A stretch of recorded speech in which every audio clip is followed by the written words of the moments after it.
आखिरी लेक्चर है, फिर हमने सॉलिड डोजेज फॉर्म शुरू कर देना है। फिर उसके आगे एक दो और चैप्टर हैं, अल्लाह खैर करे इसको कंप्लीट कर लेंगे। तो लिक्विड डोजेज फॉर्म में आज हमने पढ़ना है पेरेंट्रल प्रेपरेशंस या फिर इंजेक्शन। पेरेंट्रल प्रेपरेशन पर हमने रूट पहले पढ़ा था, पेरेंट्रल रूट और ऑयल रूट और 2-3 रूट पढ़े थे, ठीक है। पेज नंबर 58 है जी। तो इसकी पहली लाइन है पेरेंट्रल प्रेपरेशन और injectables are the sterile pyrogen free solution और suspension of drug in aqueous और oily vehicle meant for introduction into the body of means body by means of an injection या parenterally. अच्छा sir, इसमें एक word लिखा हो पैरोजिन। पैरोजिन होता है कोई भी ऐसी चीज़ जो नुकसानदेह हो या आप कह सकते हैं कि वो उसको जो आपका जो प्रेपरेशन है उसको ख़राब कर देने वाली। तो वो कहता है एक तो आपके जो इंजेक्टेबल है स्टीराइल हो, स्टीराइल मीन के ये हर किस्म की आलूदगी से पाक हो, और उसके बाद पैरोजिन फ्री हो यानी इसमें कोई इन्फेक्शियस कोई एक भी माइक्रो ऑर्गेनिज्म ना हो। उसके बाद है जी सोल्यूशन या suspension of drugs in aqueous और ऑयली व्हीकल। अच्छा, व्हीकल में वो कहता है जी एक्वस व्हीकल में, तो जैसे ये इंजेक्शन है, ये इंजेक्शन पाउडर में बना गया, लेकिन आप इसका जो व्हीकल है वो एक्वस ही है, यानी एक्वा इसमें डला होता है, ठीक है। तो नज़र आ रहा है जी। तो उसके बाद इसको फिर साथ साथ देखते हैं। तो उसके अलावा आयली कुछ ड्रग्स ऐसी होती हैं, कुछ मेडिसिन ऐसी होती हैं जो आपके पानी में उसको नहीं मिलाया जा सकता, फिर आयल में मिलाया जाता है। आयल में भी आगे हम पढ़ते हैं कि कौन कौन से आयल उसमें होते हैं, सीड आयल्स या ऑलिव ऑयल या दूसरे तीसरे। तो जैसे इंजेक्शन है ग्रेविबिनान, ठीक है ना, वो आप लड़कियाँ औरतें ज़्यादा लगाती हैं, तो इसलिए उसकी कह रहा हूँ, उसका जो है वो आयल में होता है, ठीक है। उसकी प्रेपरेशन जो है वो आयल में होती है, बाकी ये वाले जो है ये वाटर में होते हैं, ठीक हो गया। अच्छा जी, तो उसके बाद वो कहता है जी आप कोई भी बॉडी में इंजेक्शन लगाते हैं, ये 2 टाइप के होते हैं। आप ऑयली को जो है वो IV नहीं लगा सकते, ऑयली को आप IM लगा सकते हैं, जबकि वाटरी को आप IV लगाएंगे, ठीक हो गया। उसके बाद कहता है since they are introduced into internal body parts they must be sterile free from all types of organisms and microbial products such as toxin pyrogen. मतलब कोई जो पहले हमने बात पढ़ी है कि एक तो ये हर किस्म के माइक्रो ऑर्गेनिज्म से पाक होने चाहिए, दूसरा ये कि इसमें कोई भी ऐसी चीज़ ना हो, ऐसा ऑर्गेनिज्म ना हो जो इन्फेक्शन काज कर दे, ठीक है। पैरोजिन मीन कि कोई इन्फेक्शन वाला ज़रा। Must be free from particle like dust fibre, यानी इसमें मट्टी और फाइबर किसी किस्म का कुछ भी ना हो। मट्टी डस्ट कहा जाता है मट्टी को, जैसे हमारे यहाँ डस्ट चल रही होती है, हमें नज़र तो नहीं आ रही होती, लेकिन आप अगर उसको माइक्रोस्कोप में देखेंगे तो नज़र आएगा। तो इसी तरह वो कहता है जी साथ जो है वो फाइबर कोई जो बारीक बारीक धागे उड़ रहे होते हैं हवा में, कॉटन का भी आप कह सकते हैं। उसके बाद शुड बी आइसोटोनिक यानी विद बॉडली फ्लूइड्स। हमने पढ़ा था आइसोटोनिक सॉल्यूशंस, आपको याद होगा, बहुत पहले पढ़ा था हमने।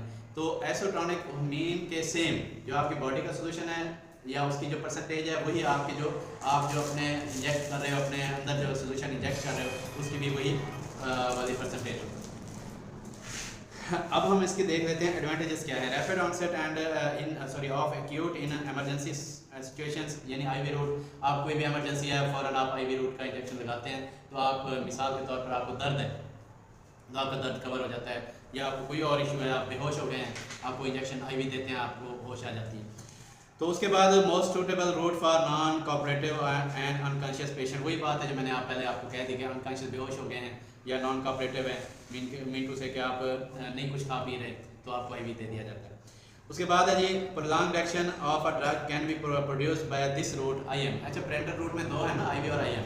अगर आप चाहते हैं कि इस टीके का असर ज़्यादा देर रहे तो फिर आप उसको गोश्त में लगा दें, ठीक है। अगर आप चाहते हैं कि फौरी हो जाए तो फिर आप उसको रग में लगा दें।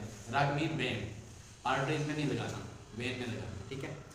अच्छा जी, उसके बाद solution in volumes from millilitre to 4 litre can be introduce by parental route. अच्छा सॉरी, इससे पहले एक रह गया, उसको पहले पढ़ लेते हैं। The route is preferred when the drug is not absorbed और इनएक्टिवेटेड इन दी GIT, यानी वो कहते हैं कि ये रूट उस वक्त आप प्रेफर करते हैं कि जब आप जानते हैं कि आपकी कोई जो दवा है या तो आप वो मैदे के किसी मसले की वजह से नहीं खा सकते या फिर आपकी अंतड़ियाँ उसको ऑब्जॉर्ब नहीं कर रही, तो आप उसको IV दे देते हैं, ठीक है, या IM दे देते हैं। उसके बाद कहते हैं सोल्यूशन वॉल्यूम, इसका कहते हैं कि सोल्यूशन वॉल्यूम जो है वो 4 मिलीलीटर से लेकर, इधर देखें 4 मिलीलीटर, ये 3 मिलीलीटर है, ठीक है, 4 मिलीलीटर से लेकर आप 4 जो है लीटर तक लगा सकते हैं, ठीक है, जैसे मैं हॉस्पिटल में था तो मुझे सुबह एक रिंगर की 1000 ml की ड्रिप लगाते थे, शाम को लगा देते थे या दोपहर को लगा देते थे, जैसे उनका बना हुआ था कि भाई पेशेंट को देना है इस तरह का फिलियो। तो आप 4 लीटर तक आप एक टाइम में लगा सकते हैं। ठीक है, उसके बाद इसके जो डिसएडवांटेजेस हैं वो 2 हैं और थोड़े से हैं, यानी 2 हैं और उसको हम देख लेते हैं। The administration of drug through wrong route में प्रूव फैटल। वही बात है कि आपने IV लगाना है, IM नहीं लगाना। उस्मान आप मेरी बात सुने, ये जो नाड़ होती है ना, नाड़ जो आपकी वेन होती है वो इस तरह ब्लू कलर की होती है। ठीक है, जो आपकी आर्टरी होती है वो लाल रंग की होती है। और ये अभी आप जवान लोगों में तो नज़र नहीं आती, लेकिन जो बूढ़ा पेशेंट आता है उसमें क्लियर नज़र आ रहा था कि ये आर्टरी और ये वेन है।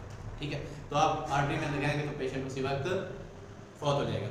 और अगर आपने आपकी ड्रग में कोई इस तरह की चीज़ है कि वो आपके बॉडी फ्लूइड के साथ आइसोटोनिक नहीं है तो भी पेशेंट फौत हो जाएगा। Mode of treatment is expensive and expertise is required. एक तो ये मोड ऑफ ट्रीटमेंट थोड़ा एक्सपेंसिव है, मीन टू से कि गोली आपको मिलती है दर्द की 5 रुपये की, तो टीका आपको मिलता है 25 का या 50 का या 100 का। ठीक है, तो एक तो ये एक्सपेंसिव है, दूसरा इसको लगाने के लिए एक्सपर्टीज़ की ज़रूरत है। आपको ब्रेंडला, आपको स्कैल्पेमेंट या आपको कोई सुई लगाना आता हो नाड़ में। अगर आपको नहीं आता तो मैं आपको एक थोड़ा सा लतीफ़ा सुना देता हूँ। मेरी एक रिश्तेदार की भी ऐसे ही कोई इंजरी होगी बाजू की, तो उनका ऑपरेशन हुआ। हम उनका पता देने गए, मैं मेरी मिसेस, तो वहाँ पर जैसे मैं पहुँचा तो उन्होंने पहले इंजेक्शन पकड़ा दिया, पहले ये इंजेक्शन लगाएं फिर हम आपको पानी पिलाएंगे। मैंने कहा ठीक है, मैंने इंजेक्शन लगा दिया उनको। तो उसके बाद वो कहते हैं कि लो जी, आपके मामू कह रहे थे इसकी रगई नहीं है, तो इन्होंने तो 1 मिनट में इंजेक्शन लगा दिया। तो मीन टू से वो बंदा यूज टू नहीं था या उस के पास कोई एक्सपर्टीज़ नहीं थी, इसलिए उसने 1, 2 बार 3 बार ब्रेक किया तो कहता है आपकी रगई नहीं है। ठीक है, तो इसके लिए जो है IV रूट के लिए या IM रूट इवन इसके लिए आपके पास एक्सपर्टीज़ होनी चाहिए। मैंने आपको बताया था इस चेयर को खड़ा करके कि कैसे आपने IM लगाना है। इसके अलावा बटन पे लगाने के लिए भी प्रॉपर एक होता है कि भी आपने कहाँ किस एरिया में कैसे लगाना है। ठीक है जी, फॉर्मुलेशन ऑफ पेरेंटल प्रोडक्ट्स क्या हैं? कहता है जी vehicle, the most suitable vehicle for dissolving and और suspending the medicaments is water. देखें, मोस्ट जो यूज होता है, मोस्ट कॉमन या मोस्ट सूटेबल जो है वो ये वाला है, वाटर। ठीक है, वो आप क्या कहता है इस ड्रग को डिजॉल्व कर लेता है, फिर आप इसको IV लगा सकते हैं। ठीक हो गया। अच्छा, उसके बाद ऑयली व्हीकल में are used when medicaments is insoluble in water prolong the duration of action of drug, cotton seed oil, peanut oil, sesame oil या ऑलिव ऑयल। यानी वो कहते हैं कि जो ऑयल में आप ड्रग आपकी हल हो सकती है, उसके लिए आपके पास 4 किस्म के ऑयल हैं, cotton seed oil, peanut oil, sesame oil और ऑलिव ऑयल। आप इन 4 ऑयल में से जो आपको सस्ता लगेगा आपने उसको उठाकर अपना इंजेक्शन बना देना है। ठीक है, क्योंकि आप फार्मासिस्ट हैं तो आपने बनाने हैं, लगाने तो का नहीं है, लेकिन मैं आपको लगाने का भी बता देता हूँ। ठीक हो गया। तो उसके बाद है एडिड सब्सटेंस। इसमें क्या क्या आप डालेंगे टीके में, आप जो इंजेक्शन या इन्फ्यूजन बनाएंगे उसमें क्या क्या डालेंगे। पहले नंबर पे सोलिबलाइजिंग एजेंट्स हैं, ये हम ऑलरेडी पढ़ चुके हैं। उसके बाद स्टेबलाइजर्स हैं, ये हम ऑलरेडी पढ़ चुके हैं। फिर बफर्स हैं, ये भी हम पढ़ चुके हैं कि स्टेबलाइज़र हमने उसको स्टेबल रखने के लिए बनाना होता है इंजेक्शन को, और बफर्स डालते हैं। उसके बाद एंटी माइक्रोबियल एजेंट्स हैं, आइसोटोनिसिटी है, एडजस्टर है। उसके बाद waiting, suspending and emulsifying agents, ये भी आपने तीनों डालने होते हैं कि भाई कितना इसमें ये वेट रहे, कितना ये सस्पेंड रहे, कितना एमल्सिफाई हो जाए। The use of colouring agents is strictly prohibited. कहते हैं जी इसमें आप टीके में आप कलरिंग एजेंट नहीं डाल सकते। ठीक है, लेकिन कुछ लोगों ने डाले भी होते हैं, जैसे ये डाला हुआ है। ठीक है, तो अब इनको पता ही है इन्होंने कैसे डाला है, क्यों डाला है। तो फिर हमने क्योंकि आगे नहीं जाना इसलिए हम यहाँ तक पढ़ते हैं। मैन्युफैक्चरिंग ऑफ पेरेंटल प्रिपरेशन, अब आप इसको बनाएंगे कैसे। पहले तो हमने पढ़ा ना ये किस लिए है, क्यों है, इसका फ़ायदा क्या है, इसका नुकसान क्या है। अब हम पढ़ रहे हैं manufacturing parental preparation, washing and cleaning the of container, closer and equipment. हमने वेरी फर्स्ट 2-3 लेक्चर में हमने ये चीज़ें पढ़ी थी कि हमने कैसे अपनी इंडस्ट्री को रखना है या उसमें कैसे हमने चीज़ें साफ़ सुथरी रखनी है। तो वही कह रहा है वॉशिंग, पहले तो आप कंटेनर को वॉश करेंगे, उसको अच्छे से क्लीन करेंगे, फिर आप उसका जो है बंद करने वाला ये वाला, ये जो ऊपर रबर लगा होता है, इसमें रबर के ऊपर फिर एक प्लास्टिक लगी होती है कि वो रबर भी हिले ना और उसमें भी रबर में भी कोई चीज़ ना जा सके। तो उसके बाद कलेक्शन ऑफ मटेरियल्स, यानी आपके पास क्या क्या आपने उसमें डालना है, वो आपके पास मटेरियल पूरा होना चाहिए। उसके बाद कंपाउंडिंग द प्रेपरेशन, आपने उसको कैसे बनाना है, कि रगड़ के बनाना है। रगड़ के बनाने को ट्रिचुरेशन कहते हैं, वो शायद आप आगे पढ़ें या इसी में पढ़ें। उसमें सॉरी वो जो हमारी आ रही है ना सॉलिड डोजेज फॉर्म, उसमें हम पढ़ेंगे ये ट्रिचुरेशन वगैरह। फिल्ट्रेशन, कि आपने उसको कैसे फ़िल्टर करना है, साफ़ सुथरा करना है फ़िल्टर के ज़रिए। आपके पास अगर लिक्विड है तो लिक्विड को फिल्टर करके साफ किया जाता है। Distributing the preparation in final container, आपने एक डोज बना ली है, मिसाल के तौर पर ये 1 ग्राम है ना जी, ये 1 ग्राम है ना, आपने ये बना लिया, आपने ये तो बना ली, लेकिन फाइनल कंटेनर आपने भरने हैं 100 या 1000, फिर वो उस हिसाब से आपने सब में डिस्ट्रीब्यूट करना है। ठीक हो गया सॉरी। सीलिंग द कंटेनर्स, फिर आपने उस पर ये सील लगा देनी है कंटेनर पे, ये वाले जो ऊपर प्लास्टिक की लगी है लगा दें। नहीं मुझे ज़रूरत नहीं है। हाँ, उसके बाद क्या है जी, उसके बाद है जी स्टरलाइजेशन, यानी स्टरलाइजेशन आप माइक्रो बायोलॉजी में पढ़ोगे कि आप किसी चीज़ को कैसे जरासीम से पाक करते हैं। तो इसकी हमने ऑलरेडी पढ़ा है कि इसको जरासीम से पाक रखना है आपको, इसमें कोई एक भी माइक्रो ऑर्गेनिज्म होगा तो आपके मरीज़ को नुकसान देगा। उसके बाद है जी लेबलिंग एंड पैकिंग, मिसाल के तौर पर आप ये पैकिंग कर रहे हो या इस पर लेबलिंग कर रहे हो इसके इंजेक्शन के ऊपर, तो आपने लिखना है कि इसके अंदर 1 ग्राम डला हुआ है पाउडर, तो उसके फिर आप इसका लेबल करोगे। उसके बाद है जी एवेल्यूएशन ऑफ पेरेंटल प्रेपरेशंस, कि भाई ये क्या चीज़ है, क्यों है, कितनी है, कैसे लगेगी। अब देखें इसके फार्मूला भी नीचे लिखा हुआ है कि इसमें क्या क्या डला हुआ है, समझ आ रही है ना। आगे चलते हैं। Packing and storage of injection, single dose container are ampoule, ये है सिंगल डोज कंटेनर, ठीक है, इसको हम फ्यूल भी कहते हैं। अच्छा जी, तो कहता है जी the container holding a quantity of steroid drug intended for parenteral administration as a single dose and which when open can not be resealed, यानी जब इसको आप ओपन कर लेते हो फिर दोबारा सील नहीं होता। ठीक हो गया। मल्टी डोज कंटेनर और वाइल, ऐसी वाइल जिसको आप मल्टी डोज कंटेनर कह सकते हो, क्योंकि इसको आप आधा सुबह और आधा शाम लगा सकते हो, या 24 घंटे में भी लग सकते हैं, यानी अभी आपने लगाया है 10 बजे तो फिर कल 10 बजे तक ये लग सकता है। ठीक है, इसको मल्टी डोज कंटेनर कह सकते हैं आप। ठीक हो गया। उसके बाद है जी बस ये तो intravenous fluid large volume parental IV infusion, ये है लार्ज वॉल्यूम, ये 500 मिलीलीटर है, 1000 मिलीलीटर भी होता है। ठीक हो गया। अच्छा, इसको हम आगे देखते हैं, इसको हमने पढ़ दिया ना। अच्छा, इसमें 5 किस्म के इंजेक्शन होते हैं जी।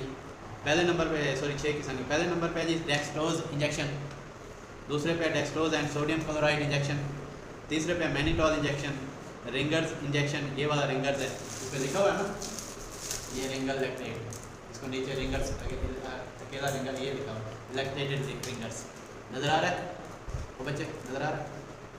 अच्छा, उसके बाद है जी लैक्टेटेड रिंगर्स इंजेक्शन, और आखिरी है sodium chloride injection. Dextrose injection जो होता है आप उसको 5% भी कहते हैं या खाली ग्लूकोज की बोतल भी कहते हैं। ठीक है। उसके बाद डेक्सट्रोज एंड सोडियम क्लोराइड जो है आप उसको नॉर्मल सेलाइन कहते हैं, नॉर्मल सेलाइन। अक्सर आप जब विनोफर इंजेक्शन लगा रहे होते हैं, ये बच्ची लगाती होगी, आप लगाते हैं ना हॉस्पिटल में, तो आप उसके लिए नॉर्मल सेलाइन यूज़ करते हैं ना, तो वो उसमें लगता है। मैनिटॉल इंजेक्शन जो होता है ये खून को पतला करने के लिए होता है, ये फालज वालों को लगता है। ठीक है, अदरवाइज नहीं लगता। ये जो आप छोटे क्लिनिक पर रहते हैं, आपने कभी मैनिटॉल का नाम नहीं सुना होगा, ये सिर्फ फालज वाले पेशेंट्स को लगता है। उसके बाद रिंगर्स इंजेक्शन है या लैक्टेटेड रिंगर्स है इंजेक्शन है, ये इसमें ये उन पेशेंट्स को लगते हैं जिनकी ब्लड प्रेशर भी कम होती है, जिनको ज़रूरत होती है नमकियात की, 5-6 नमकियात हैं इसमें। ठीक है, ये आपने याद करने हैं, ये प्रैक्टिकल आता होता है आपके उधर कि आपने रिंगर कैसे बनानी है या लैक्टेटेड रिंगर कैसे बनानी है। तो फिर आपने अगर लैक्टेटेड बनानी है तो उसमें आप थोड़ा बहुत ग्लूकोज डालते हैं। तो उसके बाद सोडियम क्लोराइड है, ठीक है, सॉरी ऊपर डेक्सट्रोज लाइन थी, सोडियम क्लोराइड जो है ये नॉर्मल से लाइन होती है, मालूम मैं उसे भूल गया। ऊपर वाली जो है वो डेक्सट्रोज से लाइन होती है और ये जो आखिरी है ये नॉर्मल से लाइन होती है। ठीक हो गया। आज हमारा लिक्विड डोजेज फॉर्म कंप्लीट हो चुका है, नेक्स्ट हम पढ़ेंगे सॉलिड डोजेज फॉर्म। ठीक हो गया जी।